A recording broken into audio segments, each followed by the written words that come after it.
Soy el pastor Julio Schaffer y quiero dar las gracias al pastor Miguel Ángel Caja por haberme invitado a compartir este mensaje acerca del ministerio pastoral. También dar las gracias a las hermanas Zaida y Keila por este momento en el que ellas quieren hacer un homenaje a su padre, pastor Remberto Ortiz. Quería empezar compartiendo un mensaje acerca del ministerio pastoral. Jesús, después de haber pedido a sus discípulos que rogasen al Señor de la mies que enviara obreros a su mies, Él los reunió y escogió a 12 de ellos para un servicio específico. A Remberto Dios lo llamó para servir el ministerio pastoral y a su esposa Zaida también la llamó el Señor. Ellos han servido como siervos de Dios por muchos años en la iglesia de Dios en Matanzas. Ahora Él nos ha dejado. ¿Y qué podemos decir acerca de un pastor y su ministerio pastoral?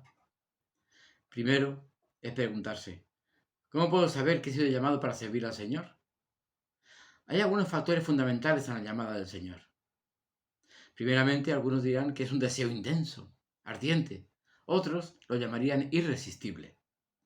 Pero el apóstol Pablo lo expresa así. Palabra fiel. Si alguno anhela obispado, buena obra desea. 1 Timoteo capítulo 3. Y Remberto deseaba con toda el alma servir al Señor. Él quería morir sirviéndole y así ha sido. Es verdad que la partida de un ser querido y apreciado duele, pero Dios sabe cuándo es el momento que tiene para llevarse a un ser querido nuestro. El segundo factor es una vida cualificada. El apóstol Pablo enseña que un deseo intenso no es suficiente. El deseo debe estar respaldado por una forma de vida consistente. Porque es necesario que el obispo sea irreprensible, como administrador de Dios, no soberbio, no iracundo, no dado al vino, no pendenciero, no codicioso de ganancias deshonestas, sino hospedador, amante de lo bueno, sobrio, justo, santo, dueño de sí mismo, retenedor de la palabra fiel como ha sido enseñada, para que también pueda exhortar con sana enseñanza y convencer a los que contradicen. Tito capítulo 1. Este pasaje de la carta pastoral a Tito es genial. Es buenísimo para medir la profundidad de la llamada de Dios en nuestra vida. Y no solo para los pastores, sino para todos y cada uno cuando decimos ser discípulos y seguidores de Cristo. Los pastores no servimos al Señor por dinero, porque si así fuera, quedaríamos muy pocos. Y los que han sido y han ido al ministerio pastoral como una profesión han durado muy poco. Remberto era incombustible y su vocación pastoral era evidente en sus palabras y en su hacer diario. También estoy seguro de que Remberto oraba cada día por su familia, especialmente por sus hijas. Primero lo haría para salvación y luego para que la relación de ellas con Dios fuera de calidad, fidelidad y firmeza. Porque, ¿qué padre no ora por su hijo o hija, por su nieto o nieta? Damaris y yo lo hacemos todos los días por nuestros nietos. Por eso estoy seguro de que él, junto a su esposa Zaida, lo hacían todos los días de su vida. Lo digo por los resultados evidentes en su familia. En tercer lugar, en la llamada del Señor al ministerio hallamos la necesidad de una confirmación clara. Es evidente en el Nuevo Testamento que la mayoría de los pastores de la iglesia naciente salían de la propia iglesia local, aunque no todos. Aunque, según vemos, era también la iglesia local la que reconocía su labor por el comportamiento y servicio de la persona. No descuides el don que hay en ti, le dice Pablo al pastor Timoteo. Ocúpate en estas cosas, la lectura, la exhortación y la enseñanza. Permanece en ellas para que tu aprovechamiento sea manifiesto a todos. 1 Timoteo capítulo 4. Porque todo aquel que anhela servir al Señor en el ministerio de la palabra de Dios debe seguir el mandato apostólico de ser ejemplo de los creyentes en palabra, conducta, amor, espíritu, fe y pureza. 1 Timoteo capítulo 4. Y Remberto seguía este mandato. Por otra parte, si somos obreros enviados por el Señor de la mies, estamos seguros de que el Señor abre las puertas del ministerio y del servicio delante de nosotros, sin forzarlas, suavemente, incluso frente a los esfuerzos contrarios de los opositores. Dice Pablo, porque se me ha abierto puerta grande y eficaz, y muchos son los adversarios. 1 Corintios capítulo 16. Es Jesucristo que nos llama. y a cada uno lo llama a un ministerio específico. Y es el Señor quien coloca una puerta abierta ante nosotros. Seguro que para Él no fue fácil el ministerio pastoral, como tampoco lo es para ninguno de nosotros que le servimos, porque trabajar con las personas es lo más difícil que hay en el mundo. Pero si el Señor nos llama para hacer algo, Él nos capacitará para ese trabajo al cual nos envía a hacer. Y es un trabajo maravilloso. No haría otro en este mundo. Pero en este día especial y entrañable, cuando hablo de la figura de un pastor querido, no puedo por menos que emocionarme. Que recuerdo cuando estuvimos en Matanzas y por la mañana temprano, todavía de noche salíamos de casa y teníamos que empujar el coche para arrancar. O qué momentos escuchando sus experiencias. Y qué diplomático cuando Damaris presentó en la iglesia un libro de estudio que se titulaba Sea libre. O qué bonito escuchar sus poemas. Era un pastor todoterreno. Otra cosa que me impresionó de él es que siempre estaba dispuesto a aprender, lo cual es uno de los principios que los pastores no podemos olvidar. Dice la Biblia que Jesús, llamando a sus 12 discípulos, les dijo, Mateo capítulo 10, la palabra griega para discípulo significa sencillamente uno que está dispuesto a aprender. Y Remberto cada día aprendía algo nuevo. Otro principio consiste en predicar el reino de Dios fielmente. Y yendo, predicad diciendo, el reino de los cielos se ha acercado. Mateo capítulo 10. Y me consta que a tiempo y a fuera de tiempo, él predicaba a Cristo. El tercer principio que un pastor debe tener es la confianza por entero en el Señor. No os proveáis de oro ni plata, ni cobre en vuestros cintos. Por importante que sean los recursos humanos, Remberto no dependía de ellos, ni los ponía en primer lugar. Antes bien dependía enteramente de la dirección y provisión del Espíritu Santo, en la certidumbre de que nada le faltaría. Porque el obrero es digno de su salario, Mateo capítulo 10, sabiendo que del Señor recibirá la recompensa de la herencia, porque a Cristo al Señor servís, Colosenses capítulo 3. Pero en otro orden de cosas, él tampoco olvidó nunca el valor de las almas que se le encomendaron, porque ese valor era la sangre de Jesucristo, del unigénito Hijo de Dios manifestado en carne, que había sido pagada por todas y cada una de las vidas que estaba pastoreando. Al pastorear a las personas, no las consideraba tanto lo que eran, o lo que pudieran llegar a ser, ni tampoco solamente lo que hacían o pudieran llegar a realizar, sino el valor que tenían para Dios. Todos y cada uno de los hermanos y hermanas, de las ovejas y de los corderitos, eran parte del rebaño de Cristo. Y no había ninguna de ellas por las que el Señor hubiera pagado menor precio, ni que fuera despreciable a los ojos del buen pastor, aunque su valor a los ojos del mundo fuera insignificante. Estas consideraciones, estoy convencido que le ayudaron siempre a tener en alta estima el peso de la dignidad y de responsabilidad que el Señor había depositado en su llamamiento al ministerio pastoral. Y la confianza también de parte de la Iglesia, porque la mayor gloria de Dios es la edificación de la Iglesia de Jesucristo bajo la unción y dirección del Espíritu Santo. Todas estas consideraciones me constan que le ayudaron también a reconocer que la fortaleza y la capacidad para el desempeño del pastoreo, como la constante oración por los hermanos y hermanas de la Iglesia, su edificación mediante la enseñanza de la Sagrada Escritura y también de la sabia exhortación y amonestación, no hallaron la suficiencia en ninguno de los recursos humanos, por muy buenos que fueran, ni en su formación teológica, sino solo, única y exclusivamente en el poder del Espíritu Santo. Porque no nos predicamos a nosotros mismos, sino a Jesucristo como Señor y a nosotros como vuestros siervos por amor de Jesús. Porque Dios, que mandó que de las tinieblas resplandeciese la luz, es el que resplandeció en nuestros corazones para iluminación del conocimiento de la gloria de Dios en la faz de Jesucristo. 2 Corintios capítulo 4. Estoy seguro de que Él predicó el Evangelio, llamando a los hombres y mujeres al arrepentimiento de sus pecados y a la fe en Jesucristo, asegurándoles que del amor de Dios nadie se ve rechazado ni expulsado. Estoy seguro de que proclamó el Evangelio de tal manera que los débiles y pecadores sintieron simpatía por Jesucristo, o aquellos que decían tener preguntas que nadie podía responder, quería entrar en esa casa de amor donde él estaba. E incluso se atrevió a contarles a todos que Dios los amaba, aun a pesar del riesgo que corría, y que Dios nos reparó en el precio de nuestro rescate, dándose en Jesucristo por nuestros pecados.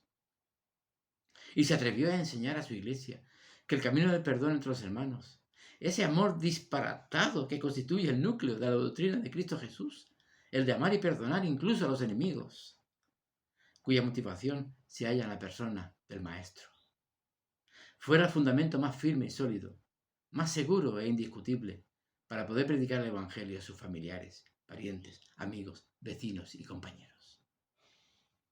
Se atrevió a mostrar que el perdón de Dios en Cristo Jesús, bajo la unción de su Santo Espíritu, es la fuerza capaz de producir una transformación fundamental en el comportamiento humano. Y todo ello porque Dios es amor. Se atrevió a proclamar con su vida y sus palabras que el cristianismo es la llegada de Dios al interior de la gente de carne y hueso, por la bendita persona del Espíritu de aquel Jesús que estuvo con nosotros en la encarnación del Verbo, el cual es el mismo ayer, hoy y por los siglos.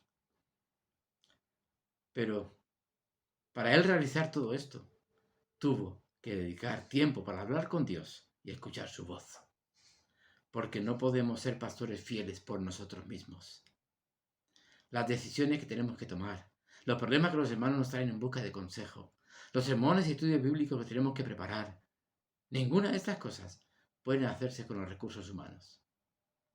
Al ser llamados al pastorado, el Señor nos ha dado un trabajo de dimensiones divinas, es decir, una labor para la que se precisan fuerzas sobrenaturales y sabiduría de lo alto. Como nos enseña la Biblia en Santiago capítulo 4, acercaos a Dios, porque si así lo hacemos, descubriremos que Él verdaderamente se acercará a nosotros. Puedo deciros que en mi propia experiencia limitada he aprendido que eso es precisamente lo que Dios hace. Durante mis pasados 40 años de vida pastoral, el Señor nunca me ha abandonado, y menos cuando le he pedido fortaleza, dirección y presencia. No importa cuál haya sido la crisis pastoral a la que me haya enfrentado. Nuestro Señor resucitado encargó a Pedro en la playa aquella mañana, cuando repetidamente le ordenó: cuida mis ovejas. Seguro que en el transcurso del tiempo han ido a él miembros del rebaño en busca de ayuda en tiempo de soledad y de desesperación. Seguro que en el transcurso del tiempo han buscado a Remberto, personas que le necesitaban, y él les dio consejo y amor incondicional. Estoy seguro que Dios le habrá dado y otorgado oportunidades únicas, oportunidades que nadie más ha tenido para amar y mostrar cariño a las almas. Creo que este es uno de los aspectos más maravillosos de la labor pastoral, porque como pastores podemos mostrar el amor del Señor caminando con las personas a través de los mejores momentos de su vida. Estar junto a ellos en el altar matrimonial, visitar a las hermanas en el hospital para dar la bienvenida al mundo a sus bebés, sumergir en las aguas del bautismo a quienes confiesan a Cristo Jesús como su Señor y Salvador personal. También mostrando cariño a los hermanos en tiempos de crisis. Estar junto a los enfermos en los hospitales y finalmente al pie de la sepultura de los que parten. De modo que, como vemos, Dios nos llama literalmente a los pastores y a las pastoras a cuidar vidas de principio a fin. Nadie tiene una mayor oportunidad de estar cerca de las almas y mostrarles el amor de Dios en Cristo Jesús que nosotros, los pastores. En 1 Pedro capítulo 5, el apóstol Pedro dice así de los pastores: apacentad la grey de Dios que está entre vosotros, cuidando el rebaño, no por fuerza, sino voluntariamente, no por ganancia deshonesta, sino con ánimo pronto, no como teniendo señorío sobre los que están a vuestro cuidado, sino siendo ejemplo de la grey. Y cuando aparezca el príncipe de los pastores, vosotros recibiréis la corona incorruptible de gloria. Esa corona ya la tiene Él. Buen siervo, en lo poco fuiste fiel, sobre lo mucho te pondré. Remberto ya no está con nosotros en este mundo.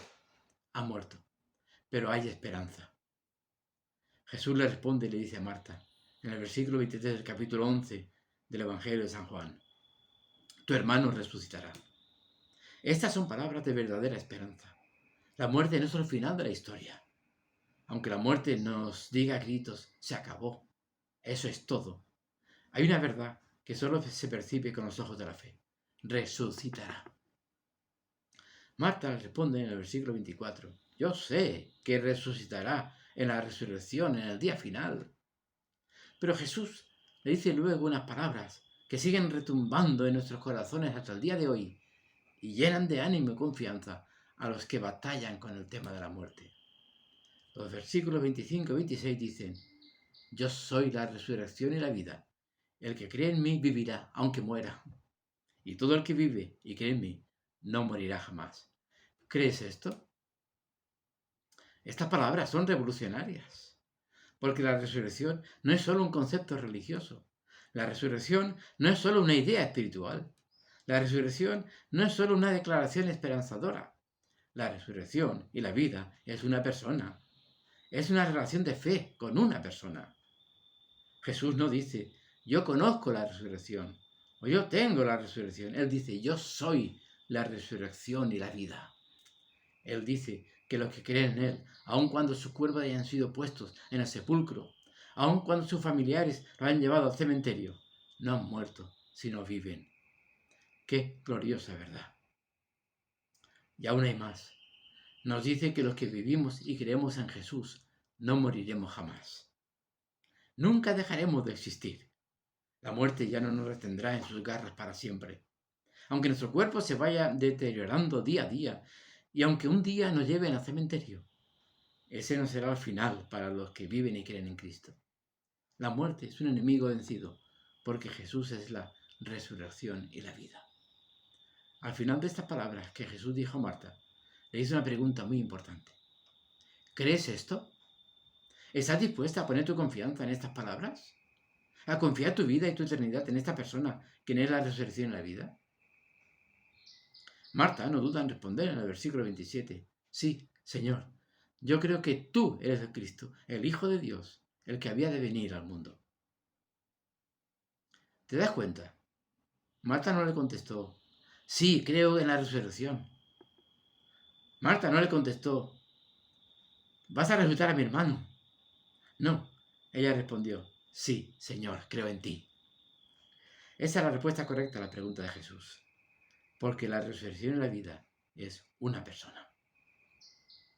Cuando tú pones tu fe y tu vida en la persona y obra del Señor Jesucristo, puedes tener la confianza de que no morirás eternamente. La muerte es un enemigo vencido porque Jesús es la resurrección y la vida. Jesús resucitó a Lázaro y vivió un tiempo más y luego, como todos, volvió a morir. Pero el relato de su resurrección es como una especie de aperitivo del poder de Dios para resucitar a la gente por medio de Jesús, quien es la resurrección y la vida. Este es nuestro consuelo en la vida y la muerte, que el Señor Jesucristo resucitó, y porque Él culminó su obra de redención, todos los que viven y mueren en Él serán también resucitados para vida eterna y abundante en Dios. Yo espero y deseo que tú que me estás escuchando creas esto y que Dios te bendiga.